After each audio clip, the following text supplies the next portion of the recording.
is CNN Breaking News. And hello again from CNN Center. I'm Natalie Allen. We want to bring you the latest on the breaking news that we continue to follow out of Chile, where a magnitude 8.8 quake hit about 90 minutes ago off Chile's coast. Yes, 8.8 quake, a very strong earthquake there this morning. There are power blackouts, we're told, reported in Santiago and in Concepcion, the largest city closest to the epicenter of this quake.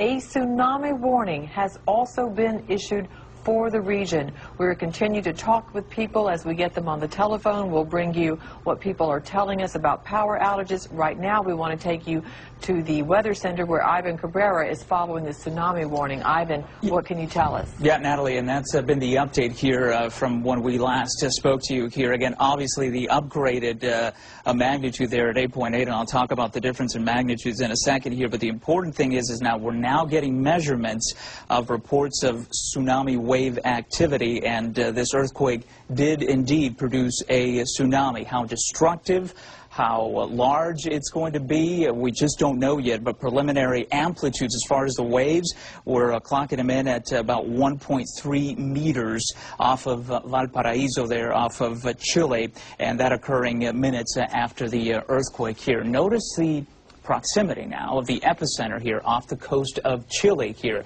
If a tsunami was generated, these travel about 800 kilometers per hour. You're not going to have much time here to warn folks right along the coast. What we are concerned about now is that if you are watching us from areas to the north, to the south, this tsunami warning includes the entire coast of Chile, heading up into Peru, and in fact, because of the latest data now coming out of those buoys, they have extended the tsunami watch.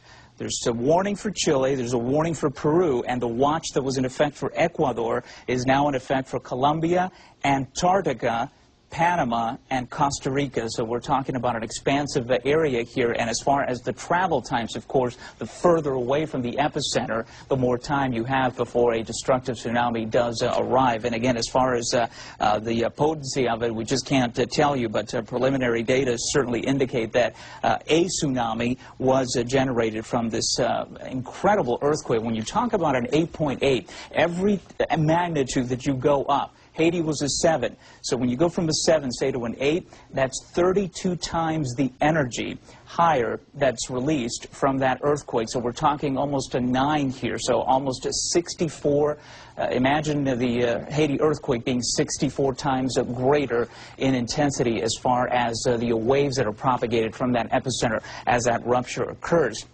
The difference here, and this is key with the tsunami warning, is that we're not talking about the strike-slip fault, that when you get the plates that go side to side and they have that parallel motion, that's less likely to generate a tsunami. What we have here is we have the Nazca plate coming in off the Pacific, and that is meeting, of course, the South American plate here, and Nazca plate is actually subducting underneath it.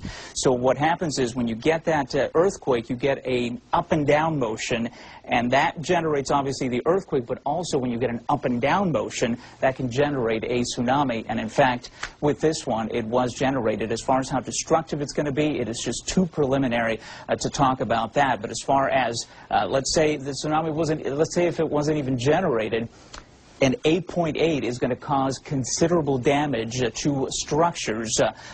Forget the tsunami. I mean, just the earthquake itself is going to be a catastrophe for areas in and around the epicenter. Let's take you to our other weather source, 491.